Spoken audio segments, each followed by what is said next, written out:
아멘. 하나님께 영광의 박수를 돌립니다. 속히 코로나가 종식이 돼서 우리 성가대가 마스크를 벗고 찬양할 수 있는 그날이 오길 바랍니다. 여러분, 대구에 인터불고 호텔이라고 있어요. 혹시 가보셨습니까? 저도 뷔페는 가봤는데 숙박은 못 해봤습니다. 인터불고라는 말이 우리에게 좀 낯설죠. 스페인어입니다. 그 뜻이 화목하고 작은 마을이란 뜻이에요.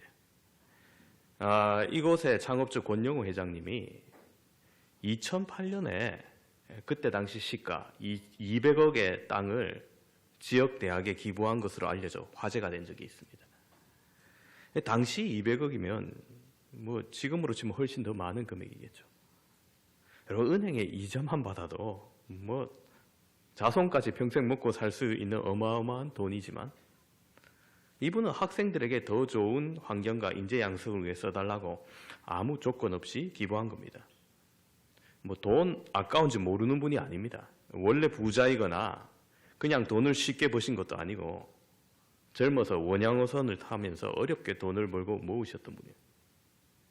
스스로 검소하게 사셔서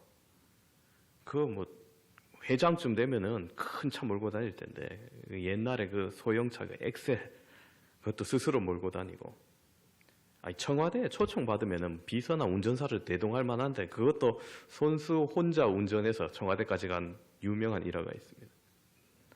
어렵게 부자가 되신 분인데 200억이란 돈 여러분 생각하면 왜 안 아까울까요? 보통 사람은 쉽게 납득하지 못합니다. 왜 그러냐? 심리학자 메슬로우가 구분한 인간 욕구의 단계를 보면 어느 정도 이해가 갑니다. 메슬로우의 욕구 단계를 보시면은 1단계는 생리적 욕구로 먹고 자는 등의 최하위 단계입니다. 물론 이게 채워지지 않으면 굉장히 괴롭습니다. 2단계 욕구는 안전에 대한 욕구로 추위, 질병, 위험 등으로부터 자신을 보호하는 욕구예요. 3단계 욕구는 애정과 소속에 대한 욕구로 가족이나 구성원들로부터 혹은 조금 더 나은 사회로부터 명예나 권력을 누리려는 욕구입니다.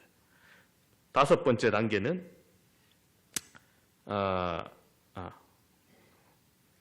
자아실현의 욕구로서 자신의 재능과 잠재력을 발휘해서 자기가 이룰 수 있는 모든 것을 성취하고 노력하려는 최고의 수준의 욕구를 말합니다. 여러분, 아름다운 기부를 통해서 자신의 가치를 실현하는 것이 바로 이런 5단계의 자아실현의 욕구라고 할 수 있는 겁니다. 가장 최상위의 기쁨입니다. 보통 사람은 2단계나 3단계에서 가장 큰 기쁨을 누리며 살아갑니다. 그러나 더 성숙한 사람은 더욱 높은 기쁨의 욕구를 갈망하며 살아가는 겁니다. 여러분은 어떤 기쁨을 추구하고 살아가고 계십니까? 그리스도인은 이 5단계보다 이제 안 보이셔도 됩니다. 이 5단계보다 더한 한 가지 기쁨을 추구하고 살아가야 됩니다. 그것이 바로 영적인 단계입니다. 오늘 말씀에 한 사람이 등장합니다. 그 사람은 예수님께 내 형을 명하여 유산을 나와 나누소서라고 요구합니다. 아마도 이 사람은 유산 분배에 불만이 있었던 듯합니다. 자신의 형이 아버지의 유산을 대부분 가로챘거나 혹은 자신이 받은 유산이 너무 적은 것이라 생각했기 때문일 것입니다. 그래서 예수님께 부탁해서 예수님의 권위로 자신이 유산을 좀 더 받고 싶었던 겁니다. 재미있는 것은 그 사람의 형은 예수님을 아마도 존경하던 사람 같습니다. 그래서 이 동생된 사람이 예수님께 부탁했던 것은 예수님의 말이라면 그래도 자기 형한테는 통할 것 같기 때문에 그렇게 판단한 거죠. 그러나 예수님은 그 사람의 부탁을 단칼에 거절합니다. 이 사람아, 누가 나를 너희의 재판장이나 물건 나누는 자로 세웠느냐 하십니다. 사실 유대인들에게는 이미 유산에 대한 명확한 율법이 있습니다. 신명기 21장 15절에서 17절을 보시면은 장자의 상속권을 두고 하신 말씀이 있어요.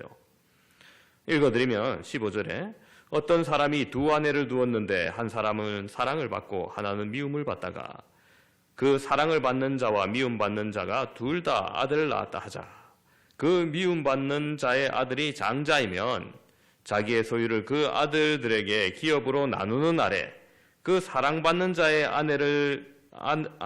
자의 아들을 장자로 삼아 참 장자 곧 미움받는 자의 아들보다 앞세우지 말고 반드시 그 미움받는 자의 아들을 장자로 인정하여 자기 소유에서 그에게는 두 몫을 줄 것이니 그는 자기의 기력의 시작이라 장자의 권리가 그에게 있음이니라 말합니다. 자, 비록 장자가 자기가 사랑하는 아내가 낳은 아들이 아니라 할지라도 편애로 유산을 분배하는 것이 아니라 장자에게는 두 몫을 줄 것이다. 분명히 기록되어 있습니다. 자, 이처럼 유산에 대한 기준이 있음에도 유산에 대한 분쟁이 발생했던 것입니다. 어쩌면 아주 나쁜 형이 두 몫보다 더 취할 수도 있고 아니면 동생이 율법대로 몫을 받았지만 부족하다고 생각할 수도 있겠죠. 하지만 예수님은 지금 그러한 것이 중요한 것이 아니라고 말씀합니다. 생명이 중요하다고 말씀합니다. 15절입니다. 그들에게 이르되 삼가 모든 탄심을 물리쳐라. 사람의 생명이 그 소유에 넉넉한 데 있지 아니하니라 하시고 그리고 한 가지 비유를 이야기해 주십니다. 한 부자가 풍년이 들어 수확을 거두게 됩니다. 원래 부자인 이 사람은 곡식이 너무 많아서 쌓아둘 곳이 없어서 걱정합니다. 자, 이런 걱정은 좀 했으면 좋겠죠. 자, 그러다 결론을 내립니다. 내 곡간을 헐고 더 크게 짓고 내 모든 곡식과 물건을 거기 쌓아두리라. 재물이 많아지고 소유가 늘어가는 거 분명히 큰 축복입니다. 그런 공사는 해도 기뻐요. 곡간을 더 크게 짓고 더 많은 소유물이 생기는 거 즐거워하지 않을 사람 분명히 없을 겁니다. 부자는 말합니다. 19절에 또 내가 내 영혼에게 이르되 영혼아 여러 해 쓸 물건을 많이 쌓아두었으니 평안히 쉬고 먹고 마시고 즐거워하자 하리라. 하지만 그날 밤에 하나님은 부자를 찾아와 말씀하십니다. 어리석은 자여 오늘 밤 내 영혼을 도로 찾으리니 그러면 내 준비한 것이 누구의 것이 되겠느냐. 여러분 부자를 향해 하나님께서 어리석은 자라고 말씀합니다. 여러분 웬만한 부자는 머리가 비상해야 재물을 모을 수 있습니다. 갑작스럽게 졸부가 된 벼락부자도 있지만 그 재산이 오래가지 못하는 경우가 많습니다. 남보다 더 계획하고 탁월해야 돼야 분명히 부자가 될 수 있습니다. 하지만 하나님은 그를 향해 어리석은 자라고 말합니다. 그의 어떤 부분을 보고 하나님은 질책하고 계십니까? 곡식이 늘어나고 소유가 늘어나며 곡간이 커지는 그것 자체는 분명 죄가 아닐 겁니다. 어리석은 일이 아닙니다. 그럼 무엇이 그의 잘못입니까? 첫 번째로 그의 많은 소유를 허락하신 하나님의 축복에 감사하지 않는 것이 그의 잘못입니다. 모든 것이 하나님으로부터 오는 것임에도 그의 즐거운 계획과 고민과 비명 속에는 감사의 목소리가 없어요. 두 번째 그의 잘못은 내가 내 영혼에게 이르되 여러 해 쓸 물건을 많이 쌓아두으니 평안히 쉬고 먹고 마시고 즐거워하자 합니다. 여러분 돈이면 내가 평안히 먹고 마시고 다 된다고 생각한 거예요. 디모데전서 6장 10절에 이렇게 말합니다. 돈을 사랑함이 일만 악의 뿌리가 되나니 이것을 탐내는 자들은 미혹을 받아 믿음에서 떠나 많은 근심으로 자기를 찔렀도다. 여러분 무엇이 일만악의 뿌리라고 말합니까? 돈입니까? 돈을 사랑하는 것입니까? 예, 돈을 사랑하는 것이 일만악의 뿌리라고 하죠. 돈 자체는 악이 아닙니다. 우리가 살아가는 도구죠. 돈을 잘 쓰면 너무 귀한 일에 잘 쓸 수 있습니다. 하지만 돈을 도구로서 사용하는 것이 아니라 돈 자체를 사랑하는 것, 이게 죄라는 겁니다. 돈을 모으는 재미, 돈이 쌓여가는 것, 돈 자체가 목적이 되는 삶은 하나님 앞에서 아무런 의미가 없습니다. 세 번째 그의 잘못은 자신의 생명, 즉 영혼을 마음대로 할 수 있다 착각한 것입니다. 다시 19절을 보시면은 내가 내 영혼에게 이르되 영혼아 여러 해 쓸 물건을 많이 쌓아두었으니 평안히 쉬고 먹고 마시고 즐거워하자 하리라. 여러분 부자가 지금 자족하며 독백하는데 평안히 쉬고 먹고 먹을 것이랍니다. 그런데 여러분 그 주어가 뭐예요? 주체가 내가 내 영혼에게 이르되 이렇게 말해요. 여러분 내 영혼의 평안함 내가 결정할 수 있습니까? 내 육신의 평안함은 어느 정도 내가 결정할 수 있어요. 그죠?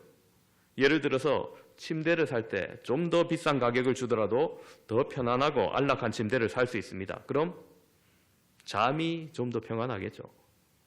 차를 살 때도 좀 더 비싼 가격을 주더라도 승차감이 좋은 차를 산다면 운전으로 인한 피로감을 좀 더 덜 수 있습니다.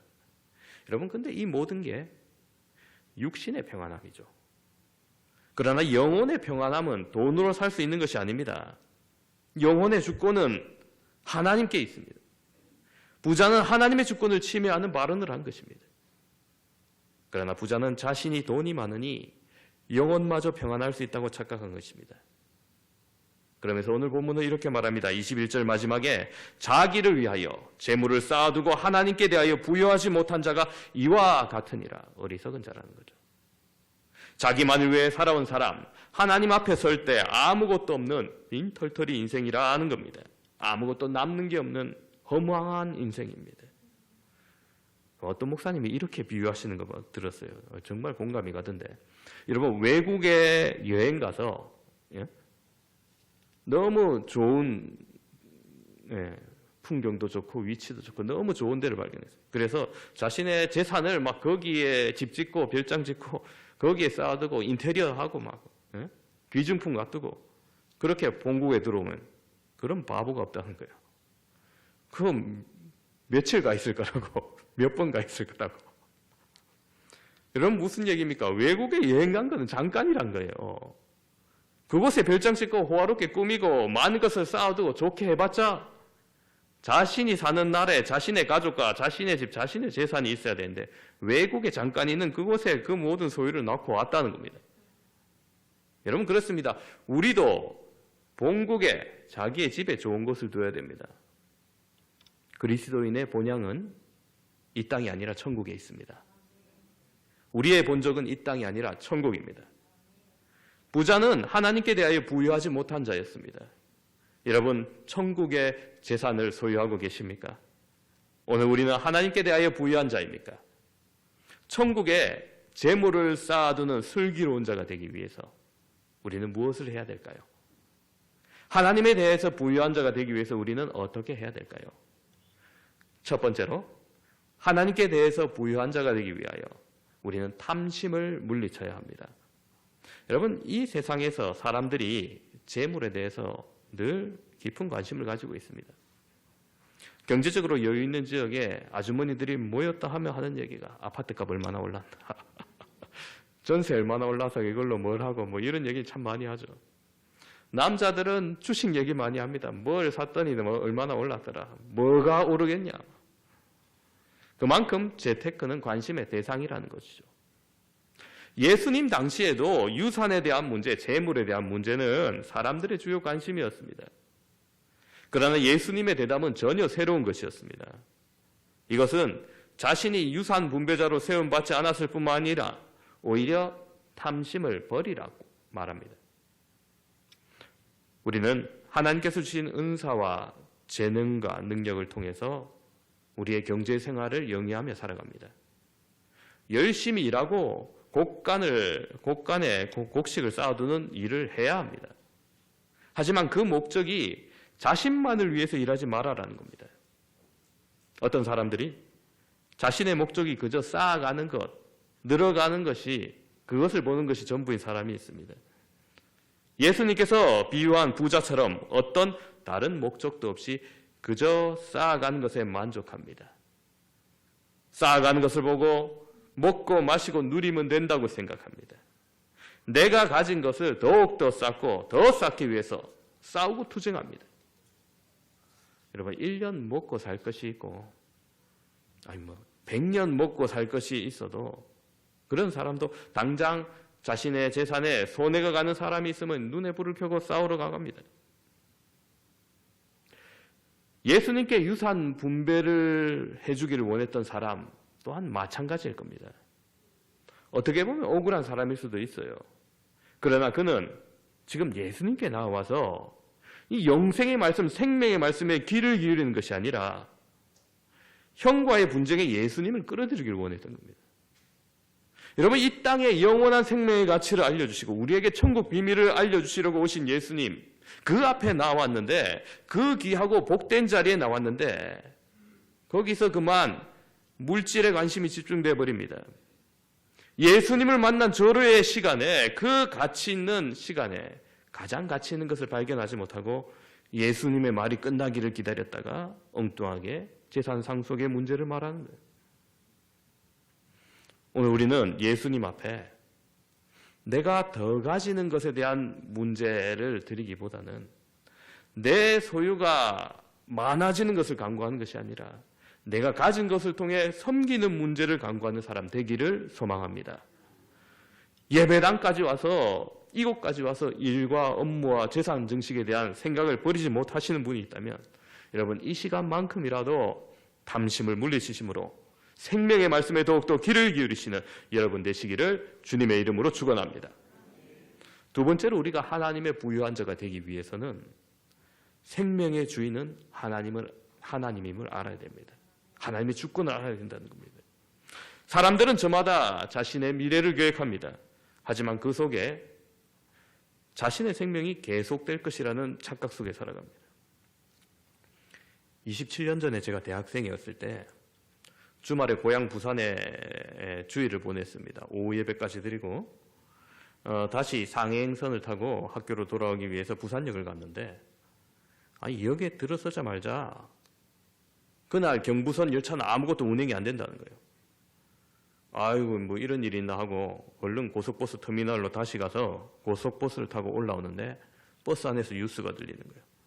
저 구포에서, 부산역에서 좀 올라가면은 구포역이라고 있습니다. 구포역 근처에서 공사 중에 집안이 붕괴돼가지고, 그때 당시 KTX는 없으니까 새마을 무궁화니까 무궁화호가 지나가다가 그냥 땅으로 전복돼가지고 대형 사고가 났다는 거예요.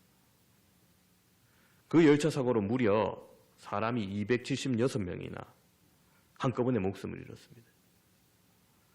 그 중에는 저와 같은 학교를 다니다가 막 졸업한 ROTC 학생상 8명이 막 소위 인간을 받고 첫 외박을 나왔는데 이런 사고를 당한 거예요. 여러분, 그 속에 있는 모든 생명이 다 소중하지만 특별히 그 8명의 젊은이들의 죽음, 저한테는 전혀 새롭게 다가왔어요. 같은 학교에 몇 달 전만 해도 같이 다니던 사람들, 그 죽음이 정말 충격이었습니다. 이 2년 동안 학사 장교가 되기 위해서 1, 2학년 때는 똑같은데 3학년 때는 제복 입고 학교에서도 줄 맞춰 걸어다니면서 저 멀리 선배 보이면 착성하면서 이래 다니거든요. 저는 보면 아이고, 학교에서도 저래까지 해야 되냐면서 참 고생이 많다 이런데, 그 고생 다 하고 훈련소 나오고 딱 계급장 달고 자대 배치하기 전에 처음 휴가 나와서 부모 만나서 그래 좋다고 했을 때 돌아가던 길에 그리 된 거예요. 여러분, 만약에 그 공사가 한두 시간 좀 늦게 했다, 진행이, 집안 무너지는 것이 한두 시간 늦게 무너졌다, 제가 타고 가던 열차가 그렇게 될 수도 있었을 거예요. 그래 되면 제가 이 자리에 없었겠죠. 여러분, 사람들은 자신의 미래를 보며 하나하나 계획하며 살아가지만 여러분, 분명히 알아야 될 것은 우리의 생명은 언제든지 주님 부르시면 갈 수 있다는 그 사실을 망각해서는 안 되는 겁니다. 그리스도인은 언제든지 주님께서 부르시는 그날에 내가 주님 앞에 갈 준비가 되어 있어야 하는 사람인 것입니다. 우리는 여기서 분명히 생각해야 될 것이 바로 하나님의 주권입니다. 비유의 부자는 자신의 영혼이 평안할 것이다 했지만 영혼의 주인은 하나님이십니다. 우리 또한 마찬가지입니다. 하나님의 주권을 우리는 얼마나 생각하고 있습니까? 이 세상의 권세자는 두려워하면서 혹 하나님은 두려워하지 않는 자에게 오늘 비유처럼 종말론적인 심판이 가해질 수밖에 없습니다. 내 생명의 시간이 나의 것이 아니라 주님이 주신 사명 감당하는 시간으로 여기며 살아간다면 우리는 주님 앞에 설 때도 하나님께 부유한 자가 될 것입니다. 세 번째로, 하나님께 부유한 자는 하나님께서 기뻐하시는 일 속에 평안을 얻는 자입니다. 부자는 재물이 많이 쌓이는 것을 보고 흐뭇해하고 자신의 미래를 계획하며 영원까지 평안할 것이다 기대했습니다. 그러나 정말 재물이 많으면 평안합니까? 모든 문제가 해결됩니까? 물론 기초적인 욕구 문제는 웬만하면 돈으로 해결할 수 있습니다. 그러나 하나님께 부유해지는 이 귀한 문제는 돈으로 해결되지 아니합니다. 하나님께서 기뻐하시는 일 속에 평안과 기쁨을 발견하는 것입니다. 여러분, 미국의 가장 유명한 대학, 하버드 대학. 그 하버드 대학은 존 하버드 목사님의 이름을 따서 지금도 그렇게 불리고 있습니다. 그분이 학교 초기에 자신의 책 400여 권과 자신의 재산을 기증한 것을 기념해서 이렇게 이름 지었어요. 큰 사업가도 아니고 목사님이 재산을 기부하면 얼마나 기부했겠습니까? 비록 그 섬김이 그 이후에 기업가들, 큰 자산가들이 기증한 액수에 비해 비할 바도 아닌데지만은 그 첫 섬김이었기 때문에 그 정신과 시작을 기리기 위해서 아직도 그의 동상이 그 대학에 있음을 보게 됩니다. 한 목사님의 작은 헌신이 세계를 이끌어가는 놀라운 기독교 정신을 가진 인재를 양성해 온 겁니다. 내가 하는 그 작은 일에 주님께서 기뻐하실까? 내가 하는 그 작은 헌신에 무슨 변화가 있을까? 여러분, 그렇게 생각하지 마시고 작은 일이라도 하나님께서 기뻐하시는 일들을 시작해야 됩니다. 이번 주 어떻게 전도를 시작할까 참 고민을 했었습니다. 그동안 코로나로 인해 대부분의 교회들이 전도 활동을 쉴 수밖에 없었습니다. 거리 두기를 실천하는 의미도 있었고, 아예 수도권에는 정규 예배 외 모든 종교 활동 및 모임을 삼가했기 때문에 그렇기도 하지만, 여러분, 우리가 세상을 향하여 할 수 있는 가장 확실한 선행인 전도와 또 하나님께서 가장 기뻐하시는 일을 마냥 칠 수 없으니 어떻게 할까 좀 고민을 했었습니다. 그러다가 운전 중에 이 일을 아내와 이야기하는데 그 순간 창밖을 보니까 아이들에게 다가서는 한 아주머니가 있어요. 버스 정류장에서 버스를 기다리는 학생들에게 이 전도용품을 나눠주는 그 아주머니를 본 순간, 내가 너무 교회에 무슨 조직으로 움직이고 전도대를 운영할 생각만 했구나, 이런 느낌이 들었습니다. 사람을 모으고 조직적으로 전도하지 못하는 시기이지만 여러분, 1대1로 개인적으로 내 주변 사람들에게, 내가 마주친 사람들에게 작은 전도용품 개인적으로 나눠주고 복음의 메시지가 들어있는 내용을 주는 것이야 불법도 아닐 뿐더러 어려운 일도 아니지 않느냐, 이런 생각이 들었어요. 여러분, 그렇습니다. 우리가 조직적으로 성광교회 띠 두르고 드러내서 구호 외치고 나가서 전도대 하고 하지는 못한다 할지라도 개인적으로 전도해야겠구나, 이런 생각이 들어요. 지금 교회에 전도용품이 좀 있습니다. 여러분, 1층 내려가시면 1층 로비에 제가 놔뒀어요. 집에 갈 때 좀 들고 가시면서 주변의 분들에게 하나 둘씩 나눠주시기 바랍니다. 개인적으로 편하게 언제든지 가져가셔서 전도하십시오. 그리고 빠른 시일 내에 좀 시대에 맞는 전도용품도 구비해 놓도록 하겠습니다. 손소독제, 세정제나 마스크 같은 위생용품과 관련된 전도용품을 마련해서 개인이 언제든지 전도할 수 있도록 준비해 두겠습니다. 우리가 물질을 통해서 기쁨과 평안을 얻기보다는 하나님께서 기뻐하신 일들을 통하여서 우리도 기쁨과 평안을 느끼는 그런 하나님께 부유한 자 되기를 바랍니다. 이제 말씀을 정리합니다. 사랑하는 성도 여러분, 오늘 예수님께 나와 자신의 유산의 문제를 놓고 갈등을 해결해 달라는 사람을 통해서 예수님은 진심으로 우리가 관심을 가지고 해결해야 될 것은 그 소유가 넉넉한 데 있지 아니하다라고 말씀드렸습니다. 한 부자의 비유를 통해서 오늘을 살아가는 사람이 무엇을 하며 살아가야 할지 말씀해 주셨습니다. 자신의 소유의 넉넉함을 두고 평안함을 얻으며 살 것이 아니라 하나님께 대하여 부유한 자가 되어라 말씀하셨습니다. 하나님께 대하여 부유한 자가 되기 위해서 어떻게 해야 할까요? 첫 번째로 탐심을 물리쳐야 된다 말씀드렸습니다. 내가 열심히 사는 목적이 내 소유를 늘리고 집착하는 데 있지 않으며 하나님의 일에 쓰임받는 도구로서 재물을 바라보아라고 말씀드렸습니다. 두 번째로 생명의 주인은 하나님임을 알아야 된다 말씀드렸습니다. 이 생명이 내 것이라고 착각하며 살아가는 많은 사람들 중에서 우리는 나의 생명이 주님의 것임을 항상 기억하고 언제라도 주님 앞에 불려나갈 수 있는 후회 없는 시간을 보내야 할 겁니다. 나의 시간 속에서 나의 계획만이 있는 것이 아니라 그 속에 하나님의 일을 계획하며 살아야 한다 말씀드렸습니다. 세 번째로 하나님이 기뻐하시는 일 속에서 기쁨과 평안을 얻어야 된다 말씀드렸습니다. 하나님께서 기뻐하시는 일을 함으로써 그 속에 진정한 기쁨을 맛보고 평안을 맛보고 행복을 맛보는 사람이 바로 하나님께 대하여 부유한 자일 것입니다. 주님 앞에 서는 그날 천국의 부유한 자로 하나님께 대하여 부유한 자로 당당히 서시는 저와 여러분 되시기를 주님의 이름으로 축원합니다. 이 시간 우리 함께 말씀을 기억하시면서 통성으로 기도하길 소망합니다.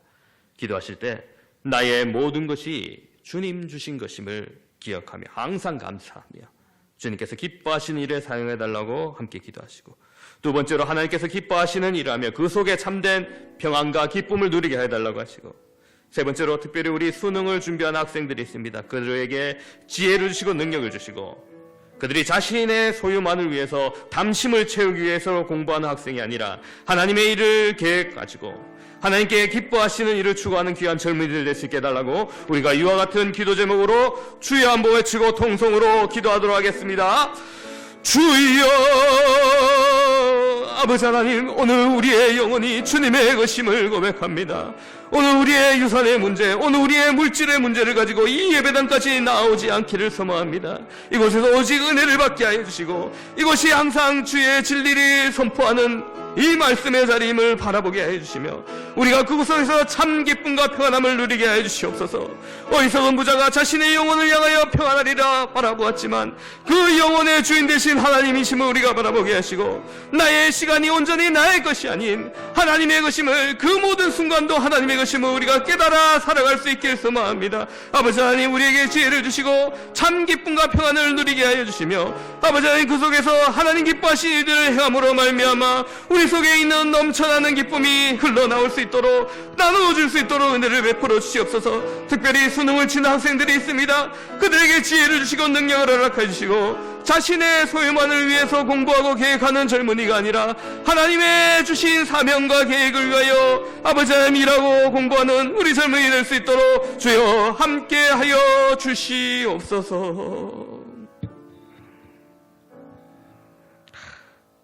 하나님 은혜를 감사합니다. 오늘 어리석은 부자처럼 우리는 나의 영혼이 나의 것이라고 착각하며 살아가고 있지는 않은지 돌아보길 소망합니다. 예수님 앞에 나와서 진리의 말씀에 귀를 기울이지 못하고 자신의 유산의 문제로 근심 걱정했던 그 사람이 아니라 주님 앞에 나와 더욱더 하나님의 말씀에 집중하였던 마리아와 같이 될 수 있기를 소망합니다.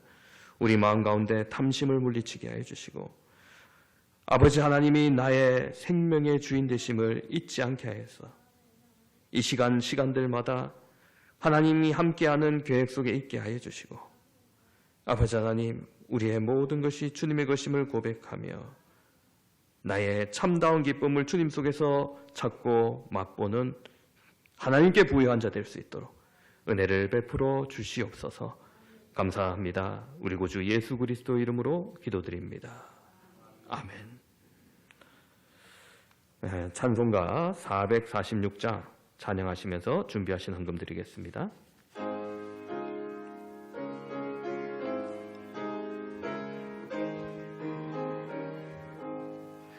주 음성 외에는 참 기쁨 없도다.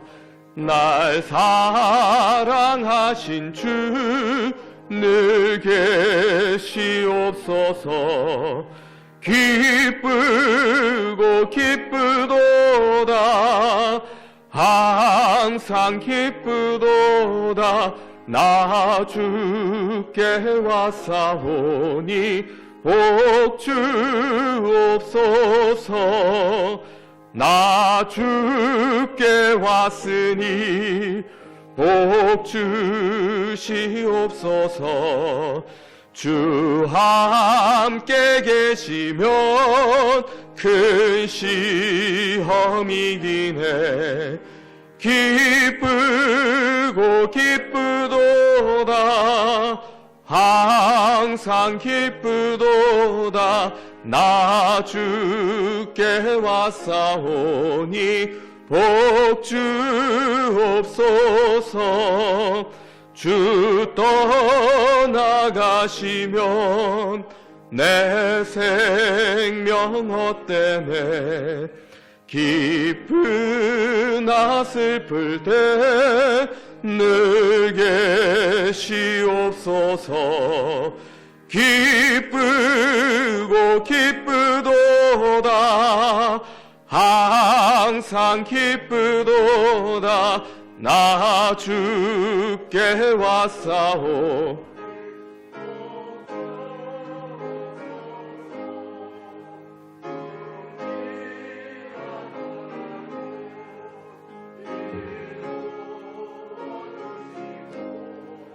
주 명령 따를 때 늘 계시옵소서 기쁘고 기쁘도다 항상 기쁘도다 나 주께 왔사오니 복 주옵소서 아멘. 기도합니다. 우리의 생소하복을 주장하시며 나의 영혼의 주인 되신 하나님 아버지, 이 시간 우리의 모든 것이 주님의 것이지만 나의 것을 구분하여 주님의 소유임을 고백하는 11조와 우리의 감사의 제목을 드리는 감사헌금과 구제헌금과 성거헌금과 주일헌금과 기타 여러 가지 헌금으로 주님 앞에 드린 이 손길을 주님 기뻐 받아 주시옵소서. 아버지 하나님, 우리의 영혼이 주님의 손에 있음을 고백하며 나의 모든 시간과 물질도 주님 속에서 온전하게 쓰여지는 그 참된 기쁨을 발견하고 누릴 수 있도록 은혜 베풀어 주시옵소서. 감사를 드리며 우리 구주 예수 그리스도 이름으로 기도합니다. 아멘. 우리 모두 함께 일어나서 주품에 찬양합니다.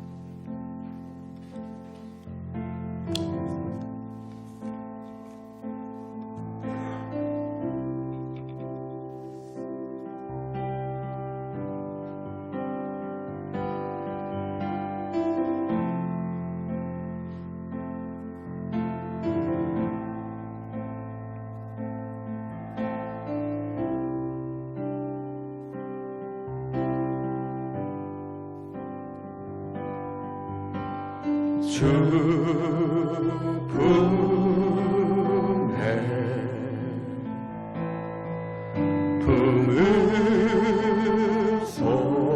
품으소서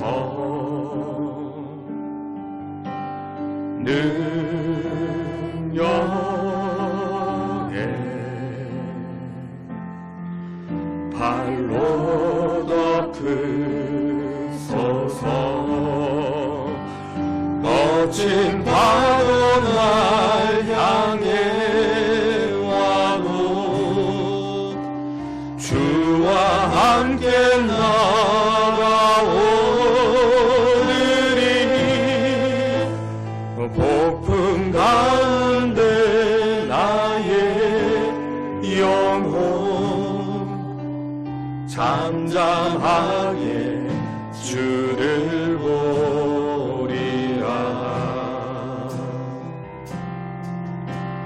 주님 안에 나 거하리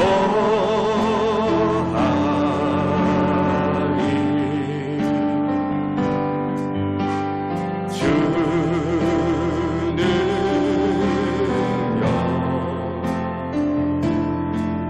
나 잠잠히 믿네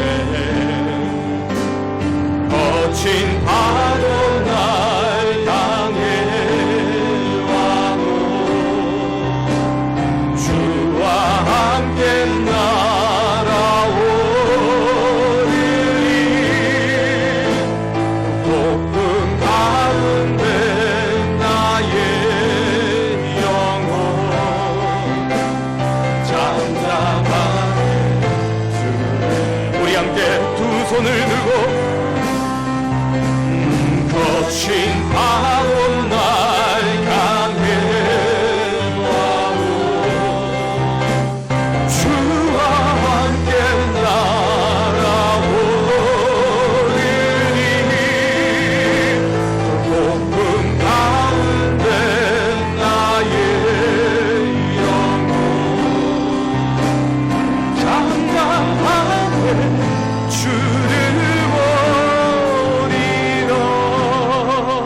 지금은 우리 주 예수 그리스도의 은혜와 하나님의 크고 놀라우신 사랑과 성령 하나님의 위로 교통 충만하심이 오늘 하나님께 부유한 자가 되기로 다짐하고 작정한 우리 모든 성광교회 성도 머리머리 위에 그 가정과 직장과 사업터 위에 이제로부터 영원토록 항상 함께 있을지어다.